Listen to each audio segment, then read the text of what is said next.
नमस्कार। उम्मीद करता हूँ आप सभी अच्छे हैं, अपना ढेर सारा ध्यान रख रहे होंगे, रखना भी चाहिए क्योंकि वर्ष 2025 में हम सभी प्रवेश कर चुके हैं और आपकी राशि पर तो मेरा विशेष फोकस रहने वाला है इस वर्ष 2025 में। और वो इसलिए रहने वाला है क्योंकि शनि की ढैया का प्रभाव आपके ऊपर दिनांक 29 मार्च 2025 से प्रारंभ होगा। जी हाँ, शनि का प्रभाव होगा और सिंह राशि है तो सूर्य की और शनि के शत्रु की है।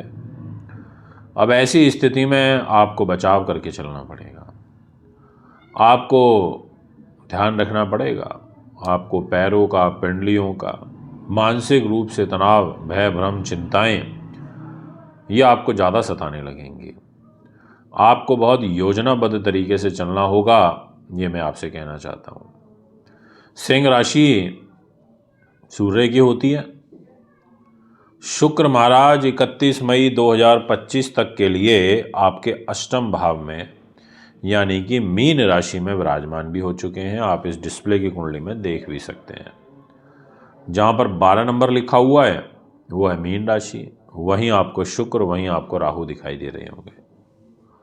और 29 मार्च को यहीं शुक्र के बगल में आकर के शनि बैठ जाएंगे। दो मित्र शनि और शुक्र इकट्ठे और आप पे शनि की ढैया स्टार्ट। अब ये शुक्र का उच्च का परिवर्तन आपके लिए अच्छा रहेगा या हानिकारक रहेगा?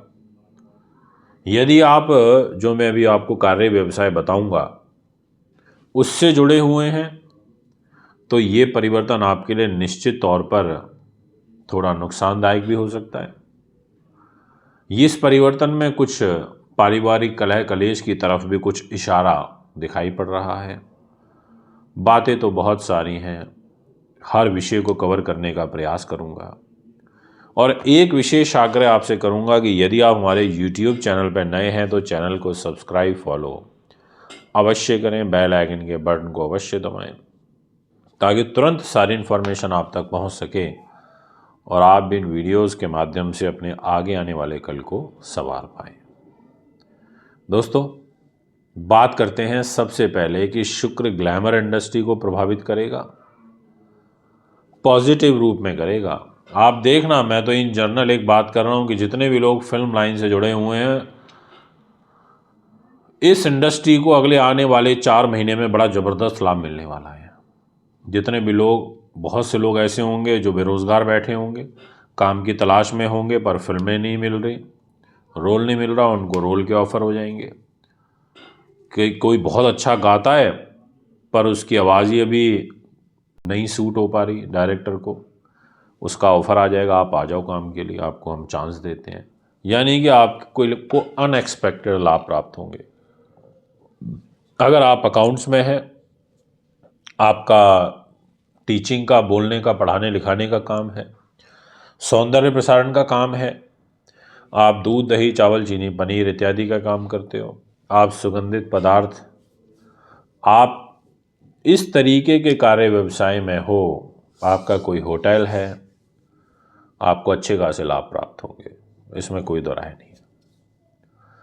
अब यहाँ पर शुक्र के पास जो जिम्मेदारी है सिंह राशि के अकॉर्डिंग, आप ध्यान से देखिएगा, जहाँ 2 नंबर लिखा है वो है कैरियर का घर। शुक्र ने कहा कि भैया मैं कैरियर दूंगा क्योंकि मैं कर्म का स्वामी हूँ। यानी कि वो ट्रांसफ़र का, प्रमोशन का, कार्य सिद्धि का, आजीविका के संसाधनों का, राज्य में प्रतिष्ठा का, इसका डिपार्टमेंट शुक्र के पास है। और साथ में जहाँ 7 नंबर लिखा हुआ है, तुला राशि है, वो शुक्र की राशि है।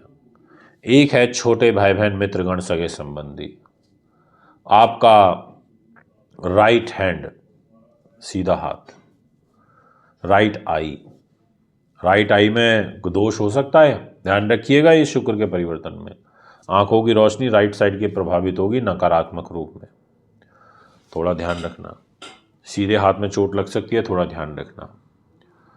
अब यहां पर क्योंकि 3rd हाउस गले का भी होता है, संगीत का होता है, और शुक्र उच्च का हुआ है गले को लेके, तो कहेगा भैया मैं तो इसमें भी लाभ दूंगा आपको।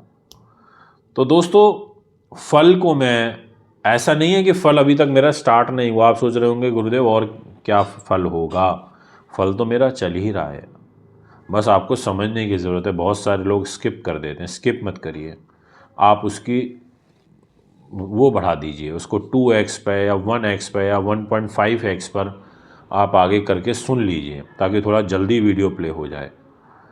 तो यहाँ पर आपके लिए सबसे महत्वपूर्ण बात जो आपको समझनी होगी वो ये है कि शुक्र ग्रह अष्टम भाव में विराजमान हो जाएंगे।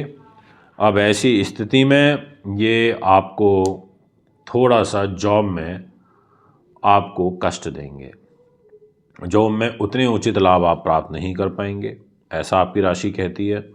आपको थोड़ा पारिवारिक तौर पर असंतुष्ट रहना पड़ेगा। परिवार के लोगों के साथ कोई धोखा, फरेब, चीटिंग आपके द्वारा ऐसा कुछ हो सकता है। आपके जो भाई बहन हैं उनसे आपका वैमनस्य का भाव उत्पन्न हो सकता है, ऐसा आपकी राशि कह रही है, थोड़ा ध्यान रखिएगा। आपको कार्य व्यवसाय के अंदर अत्यंत प्रयास करने पड़ेंगे, कठिनाइयों के बाद आपको लाभ प्राप्त होगा।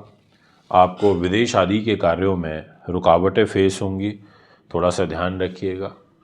अष्टम भाव में शुक्र है तो कहीं ना कहीं कोई यौन परेशानी, कोई गुप्त रोग, ऐसी चीज़ का भी एक भय यहाँ पर रहेगा, इस चीज़ का ध्यान रखिएगा। ये वो सारी बातें हैं जो ध्यान रखनी आपको होंगी, ये मैं अपनी इस वीडियो के माध्यम से आपको कहना चाहता हूँ। इसके अलावा आपके लिए मंगल भी अनुकूल नहीं है, जो आपके खर्च के घर में आपके भाग्य के मालिक होकर के दिनांक अप्रैल और मई महीने में रहेंगे। यानी कि ये दोनों ग्रह भी आपके लिए, यानी कि मंगल ग्रह भी फेवरेबल नहीं है। अब ये सारे जो फैक्टर्स हैं ये इशारा इस ओर कर रहे हैं कि आगे आपके लिए चुनौतियां हैं, आगे आपके लिए हर्डल्स हैं। अब यहाँ आप सूर्य को मजबूत करिए, आप सूर्य की पूजा करिए, आप ओम गणेश सूर्याय नमः इस मंत्र का जाप करिए, आप दुर्गा माता की उपासना करिए, दुर्गा सप्तशती में बताए गए जितने भी उपाय हैं वो आप करिए। ये सब आपके लिए बहुत ज़रूरी होगा, ये मैं आपसे कहना चाहता हूँ।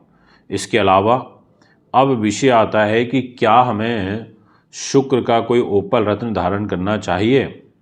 बहुत सारे लोग बोलेंगे कि भाई शुक्र उच्च का हो गया, तो ऐसी स्थिति में शुक्र का ओपल पहन लो।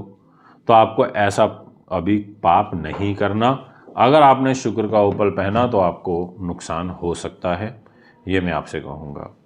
तो अभी ज़्यादा चाहूँगा फिर एक बार मुलाकात करेंगे। यदि आप भी कुंडली बनवाना, दिखवाना, पूजा पाठ, रत्न रुद्राक्ष लेना चाहते हैं तो संपर्क कर सकते हैं हस्तलिखित वार्षिक राशिफल के लिए भी। नमस्कार।